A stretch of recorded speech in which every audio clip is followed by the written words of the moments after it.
Hello everyone. Railway exam के लिए आज का हमारा 73वां सेट है और ये video RRB NTPC group T RPF और एएलपी और टेक्नीशियन और रेलवे की अन्य सभी परीक्षाओं के लिए महत्वपूर्ण है। तो चलिए शुरू करते हैं आज के इस वीडियो को। इकोलॉजी शब्द किसने गढ़ा है? आंसर है अर्नेस्ट हैकल के द्वारा गढ़ा गया है।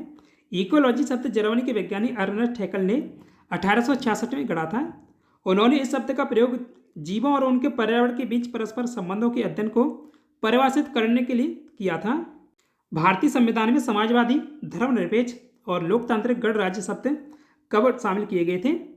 आंसर है 1976 में 42वें संविधान संशोधन के द्वारा, और तब इंदिरा गांधी जी की सरकार थी। मेरुदंड या स्पाइनल कॉर्ड या मेरुरज्जु से निकलती है। तो देखिए, मस्तिष्क के 3 भाग होते हैं, उसमें से पश्च मस्तिष्क होता है, तो इसका एक भाग है मेडुला ऑब्लिंगेटा। तो मेडुला ऑब्लिंगेटा से निकलती है मेरुदंड। तो यहाँ आप चित्र से देख सकते हैं, ये मेरुदंड मेडुला से निकल रही है। मेरुदंड या स्पाइनल कॉर्ड मस्तिष्क के तने में मेडुला ऑब्लिंगेटा से रीढ़ की हड्डी के खोखले हिस्से में फैली होती है। तो ये इसका चित्र है, यहाँ से आप देखिए। तो ये मेडुला ऑब्लिंगेटा रीढ़ की हड्डी के बीच में स्थित है। देखिए, मस्तिष्क के 3 भाग होते हैं, अग्र मस्तिष्क यानी फोर ब्रेन, मध्य मस्तिष्क यानी मिड ब्रेन, पश्चिम मस्तिष्क यानी हिंड ब्रेन। तो यहाँ बात हुई थी पश्चिम मस्तिष्क के बारे में।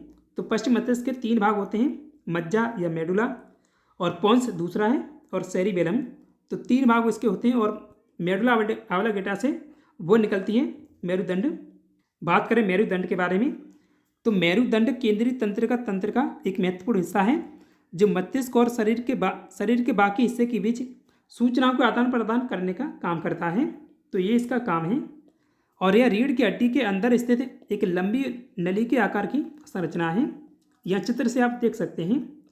बात करें मेरुदंड के प्रमुख कार्यों के बारे में, तो ये सूचना का संचारण मस्तिष्क से शरीर के विभिन्न अंगों तक और अंगों से मस्तिष्क तक संदेश पहुंचाता है। प्रत्यवर्ती क्रियाएं यानी रिफ्लेक्शन एक्शन, बिना मस्तिष्क के संज्ञान के तेजी से प्रतिक्रिया देने वाली तंत्रिका गतिविधियां, जैसे कि हम किसी गर्म चीज को छूने पर हाथ को पीछे खींच लेते हैं। सहन शक्ति और समर्थन, रीढ़ की हड्डी मेरुदंड को संरक्षित करती है और शरीर को संरचनात्मक समर्थन देती है। मछली के हृदय में कितने कच्चे होते हैं? जैसे हमारे हृदय में 4 कच्चे होते हैं, तो मछली के हृदय में 2 कच्चे होते हैं। मछलियाँ एनीमिलिया जगत के तहत संकोडेटा से संबंधित हैं। ये जलीय कशेरुकी हैं और इनमें श्वसन के लिए क्लोम होते हैं। एक सुचालक का प्रतिरोध निम्नलिखित में से किस पर निर्भर नहीं करता है? तो लंबाई पदार्थ पर भी करता है, और अनुप्रस्थ भाग का क्षेत्रफल इन सभी पर करता है।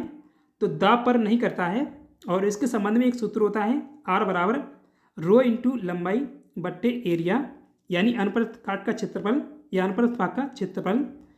तो यहाँ जो रो है यहाँ पर प्रतिरोधकता है, और लंबाई L है, और ये अनुप्रस्थ काट का क्षेत्रफल ये है, और R यहाँ पर प्रतिरोध है।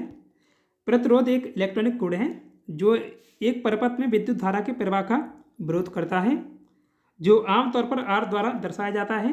इसे ओम में मापा जाता है, यानी प्रतिरोध की जो इकाई होती है ओम होती है। प्रोटियम में कितने न्यूट्रॉन मौजूद होते हैं? तो आंसर होगा 0। प्रोटियम हाइड्रोजन का सबसे सामान्य समस्थानिक है, और इसमें कोई न्यूट्रॉन नहीं होता है। प्रोटियम में केवल प्रोटॉन और इलेक्ट्रॉन होते हैं, इसलिए प्रोटियम में न्यूट्रॉन की संख्या 0 होती है। एशियाटिक सोसाइटी ऑफ बंगाल की स्थापना किस वर्ष की गई थी? तो आंसर होगा 1784 में, और 15 जनवरी 1784 को स्थापित की गई थी, और इसके संस्थापक थे विलियम जोन्स। और इस समय गवर्नर जनरल कौन था बंगाल का? तो वारेन हेस्टिंग था। वारेन हेस्टिंग का शासनकाल 1774 से 1785 तक रहा है। प्लासी के युद्ध के समय बंगाल का नवाब कौन था? तो आंसर है सिराजुद्दौला, और इसकी तिथि थी 23 जून 1757 को लड़ा गया था। प्लासी स्थान कहाँ पर है? पश्चिम बंगाल में। निम्नलिखित में से किस राज्य या केंद्र शासित प्रदेश में भारत की पहली पूर्णतः 100% डिजिटल साक्षर पंचायत है? आंसर है केरल में। देखिए, 2022 में केरल राज्य का पल्लमपारा ग्राम पंचायत है, ये देश की पहली पूर्णतः डिजिटल साक्षर ग्राम पंचायत बनी थी। तो अभी ये पूछा गया सवाल है, SSC CHS 2024 में पूछा गया है। भारतीय संविधान के किस भाग में आप मौलिक अधिकारों की 6 व्यापक श्रेणियों को पाएंगे? तो मौलिक अधिकार कितने? 6 हैं, और किस में है? भाग 3 में। किसी तत्व के समस्थानिकों की द्रव्यांश संख्या 298 है, तो 298 द्रव्यांश संख्या इनकी। और यदि इसके नाभिक में न्यूट्रॉनों की संख्या 189 है, न्यूट्रॉन 189 है, तो इसकी परमाणु संख्या कितनी है? तो देखिए द्रव्यांश संख्या बराबर होता है प्रोटॉन प्लस के न्यूट्रॉन, यानी प्रोटॉन की संख्या और न्यूट्रॉन की संख्या बराबर होती है द्रव्यांश संख्या के। तो यह न्यूट्रॉन दिया गया है और प्रोटॉन निकालना है, तो प्रोटॉन यहाँ रखेंगे प्लस में, न्यूट्रॉन कितने हैं 189 और द्रव्यांश संख्या कुल कितनी है 298 है। अगर 298 और 189 को माइनस करेंगे तो ये आएगा 109, आंसर सी सही होगा। द्रव्यांश संख्या हमेशा प्रोटॉनों की संख्या और न्यूट्रॉनों की संख्या के बराबर होती है। द्रव्यांश संख्या किसी परमाणु के परमाणु द्रव्यांश को निर्धारित करती है। द्रव्यांश संख्या को ए से दर्शाया जाता है, तो द्रव्यांश संख्या को ए से दर्शाया जाता है, ये बात याद रखिएगा क्योंकि रेलवे ग्रुप डी के द्वारा कई बार ये सवाल पूछा गया था।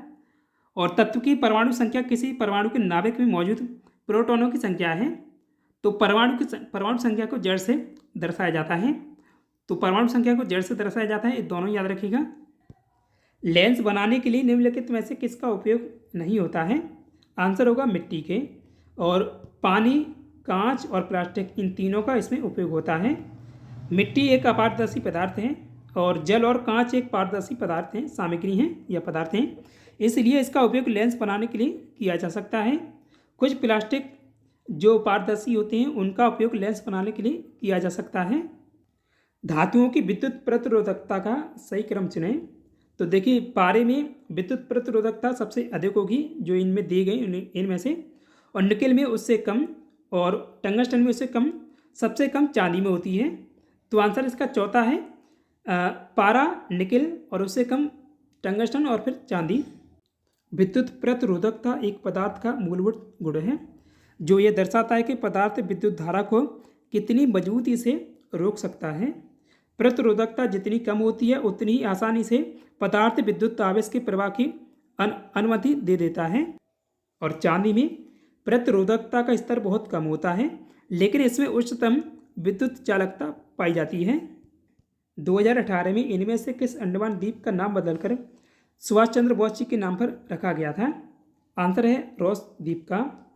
2018 में अंडमान निकोबार द्वीप समूह के 3 द्वीपों का नाम बदलकर स्वतंत्रता संग्राम के महानायक सुभाष चंद्र बोस के नाम पर रखा गया था।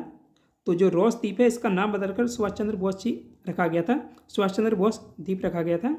और नील द्वीप का नाम शहीद द्वीप रखा गया था और हेवलॉक द्वीप का नाम स्वराज द्वीप रखा गया था। धावन सोडा के एक अणु में पानी के कितने अणु होते हैं? आंसर है 10। धावन सोडा का रासायनिक सूत्र है Na2CO3 और 10 अणु जल के। इसका रासायनिक नाम है सोडियम कार्बोनेट। 1939 में सुभाष चंद्र बोस द्वारा शुरू की गई पार्टी का नाम क्या था? आंसर है ऑल इंडिया फॉरवर्ड ब्लॉक थी इस पार्टी का नाम। और 22 जून 1939 को सुभाष चंद्र बोस जी के द्वारा शुरू की गई थी और इसका नाम फॉरवर्ड ब्लॉक रखा गया था। उन्होंने यह पार्टी भारतीय राष्ट्रीय कांग्रेस के भीतर एक समूह के रूप में शुरू की थी लेकिन बाद में एक स्वतंत्र राजनीतिक दल बन गया था। हमारा सौर मंडल किस गैलेक्सी का एक हिस्सा है? आंसर है आकाशगंगा या मिल्की वे। हमारा सौर मंडल मिल्की वे गैलेक्सी का एक हिस्सा है। मिल्की वे एक स्पाइरल गैलेक्सी है जिसमें हमारे सौर मंडल सहित करोड़ों तारे और अन्य खगोलीय वस्तुएं शामिल हैं। निम्नलिखित में से किसे 24 दिसंबर 2014 को भारत के सर्वोच्च नागरिक सम्मान भारत रत्न पुरस्कार से सम्मानित किया गया था? तो आंसर है मदन मोहन मालवीय को। मदन मोहन मालवीय को मरणोपरांत भारत के सर्वोच्च नागरिक सम्मान भारत रत्न से सम्मानित किया गया था 24 दिसंबर 2014 को। उनके 153वें जन्मदिन से एक दिन पहले यानी 25 दिसंबर को उनका जन्मदिवस है और 24 दिसंबर को ये उन्हें सम्मानित करने की घोषणा की गई थी, लेकिन इन्हें पुरस्कार 2015 के लिए मिला था। 2015 में इन्हें सम्मानित किया गया था। 2024 में कितनी हस्तियों को भारत रत्न पुरस्कार से सम्मानित किया गया है? तो 2024 में भारत रत्न मिला है 5 लोगों को और 5 लोग ये हैं कर्पूरी ठाकुर, लाल कृष्ण आडवाणी, चौधरी चरण सिंह, PV नरसिम्हा राव और MS स्वामीनाथन। यदि कोई लीप वर्ष ना हो तो उस वर्ष का अंतिम दिन और वर्ष का पहला दिन किस प्रकार संबंधित हैं? आंसर है वे एक ही होंगे। यदि कोई वर्ष लीप वर्ष ना हो तो उस वर्ष का अंतिम दिन और उसी वर्ष का पहला दिन एक ही होंगे। लीप वर्ष के बिना वर्ष में कुल 365 दिन होते हैं जो कि 52 सप्ताह और एक दिन के बराबर होते हैं। इसका मतलब यह है कि वर्ष का पहला दिन और अंतिम दिन एक ही सप्ताह के दिन होंगे। और उदाहरण के लिए ऐसे समझिए, किसी वर्ष का पहला दिन सोमवार है तो उस वर्ष का अंतिम दिन भी सोमवार ही होगा जब लीप वर्ष ना हो तब। हेलीकॉप्टर से अकेले पूरी दुनिया का चक्कर लगाने वाले पहले व्यक्ति कौन थे? तो आंसर है Dick Smith well jet ranger. 22 जुलाई 1983 को Australia K Dick Smith well jet ranger helicopter से अकेले पूरी दुनिया का चक्कर लगाने वाले पहले व्यक्ति बने थे। उन्होंने अगस्त 1982 में टेक्सास यानी अमेरिका से अपनी यात्रा शुरू की थी।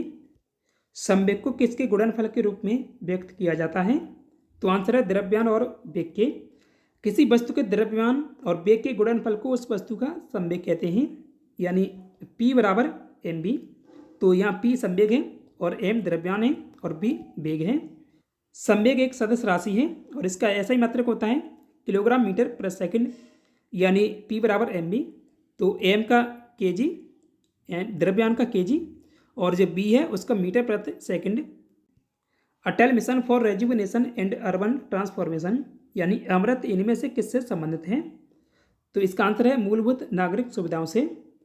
अटल mission for rejuvenation and urban transformation यानी अमृत भारत सरकार की एक पहल है जो शहरी क्षेत्रों में बुनियादी ढांचे के सुधार और शहरी जीवन की गुणवत्ता में सुधार के उद्देश्य से कार्य करती है। और इसकी शुरुआत हुई थी 25 जून 2015 को। विश्व पर्यावरण दिवस प्रति वर्ष का मनाया जाता है। आंसर होगा 5 जून को। और 2024 में विश्व पर्यावरण दिवस की थीम है भूमि पुनर्स्थापन, मरुस्थलीकरण और सूखे से निपटने की क्षमता। और 2024 में इसका एक नारा भी है और जो है हमारी भूमि हमारा भविष्य, और इसका एक हैशटैग है वी आर जनरेशन रीस्टोरेशन। और पहली बार विश्व पर्यावरण दिवस 1974 को मनाया गया था, लेकिन ये स्थापित हुआ था 1973 में। तो इन दोनों में से कोई भी पूछा जाता है, यानी दोनों में से ऑप्शन में एक ही होगा, या तो 1973 या 1974। तो इनमें से आपको एक लगाना है। प्रथम भारतीय अंतरिक्ष यात्री कौन थे? आंसर है राकेश शर्मा। राकेश शर्मा अंतरिक्ष में 1984 में गए थे। निम्नलिखित में से कौन सी पुस्तक विष्णु शर्मा द्वारा लिखित है? इसका आंसर होगा पंचतंत्र। पूना समझौता कब हस्ताक्षरित किया गया था? आंसर होगा 1932 में। पूना पैक्ट या पूना समझौता 24 सितंबर 1932 को हुए एक समझौते का नाम है जो डॉक्टर भीमराव अंबेडकर और महात्मा गांधी जी के बीच हुआ था।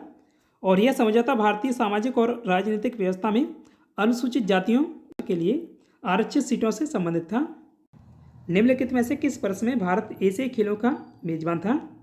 तो भारत ने एशियाई खेलों की मेजबानी 1951 और 1982 में की है। अब तक 2 बार एशियाई खेलों की मेजबानी भारत ने कर ली है। किसी चालक में विद्युत आवेश के प्रवाह की दर को क्या कहा जाता है? आंसर होगा विद्युत धारा। विद्युत धारा की दिशा धन आवेश की गति की दिशा की ओर मानी जाती है और इसका मात्रक है एम्पियर, ऐसा ही मात्रक। और ये एक अदिश राशि है। The association of the small bombs किसकी पुस्तक है? इसका आंसर है चेतन भगत की। नकारात्मक त्वरण निम्न में से किसकी दिशा के विपरीत होता है? तो इसका आंसर होगा वेग के। और यह बात की जा रही है त्वरण के बारे में। तो किसी वस्तु के वेग में परिवर्तन की दर को त्वरण कहते हैं। तो जब वेग में परिवर्तन होता है तो वो परिभाषा बनती है त्वरण के, यानी वेग में परिवर्तन हो रहा है तो उसे त्वरण कहते हैं। यह एक सदिश राशि है और इसका ऐसा ही मात्रक मीटर प्रति सेकंड स्क्वायर है। यदि समय के साथ वस्तु का वेग घटता है तो त्वरण होता है ऋणात्मक, जिसे मंदन कहा जाता है। निम्न में से विस्थापन हो सकता है? तो आंसर है उपरोक्त सभी, यानी धनात्मक, ऋणात्मक और शून्य। इनमें से कुछ भी हो सकता है। बात करें विस्थापन के बारे में तो एक निश्चित दिशा में 2 बिंदुओं के बीच लंबवत या न्यूनतम दूरी को विस्थापन कहते हैं। यानी यहाँ से यहाँ तक एक पॉइंट ये है और एक पॉइंट ये है, तो इनके बीच की दूरी में जो चाल चली गई है तो उसे विस्थापन कहा जाएगा। और ये एक सदिश राशि है। इसका ऐसा ही मात्रक मीटर है। प्रसिद्ध पीर पंजाल रेलवे सुरंग किस राज्य या केंद्र शासित प्रदेश में स्थित है? तो आंसर है जम्मू कश्मीर में। पीर पंजाल रेलवे सुरंग की लंबाई बनियाल यानी दक्षिण में से लेकर काजीगुंड उत्तर में 11.21 किलोमीटर है, जिसे पंजाल या बनियाल रेलवे सुरंग भी कहा जाता है। 1 एम्पियर में कितने इलेक्ट्रॉन होते हैं? तो आंसर है 6.25 × 10⁻18।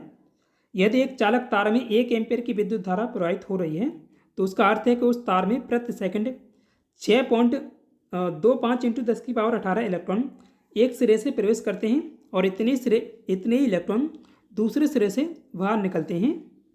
हरित क्रांति निम्नलिखित में से किससे संबंधित है? इसका आंसर है खाद्य और अनाज उत्पादन से। भारत निर्वाचन आयोग के अनुसार 2020 तक भारत में मतदान करने की न्यूनतम आयु कितनी है? तो देखिए 2021 में पूछा गया था और 2020 के हिसाब से पूछा गया है, लेकिन अभी भी इतनी है, तो ये कन्फ्यूजन के लिए दिया हुआ था सन। तो आंसर इसका डी होगा 18 वर्ष। ईवीएम का पूरा नाम क्या है? इसका पूरा नाम है इलेक्ट्रॉनिक वोटिंग मशीन। प्रतिरोध का एसआई मात्रक क्या है? तो आंसर होगा ओम। हमारे शरीर की सबसे छोटी कार्यात्मक और संरचनात्मक इकाई कौन सी है? तो ये कोशिका है। निम्न में से कोशिका अध्ययन को क्या कहा जाता है? कोशिका अध्ययन को कहते हैं साइटोलॉजी। आज के लिए इतना ही। कल आपसे पूछा गया था निम्न में से किस भारतीय राज्य की दूसरी सबसे लंबी समुद्री तटरेखा है? तो सबसे लंबी तटरेखा गुजरात की है और उसके बाद आंध्र प्रदेश की है। आंसर बी सही होगा इसका। आज के टेस्ट क्वेश्चन है छत्रपति शिवाजी किस मराठा घराने से संबंधित थे?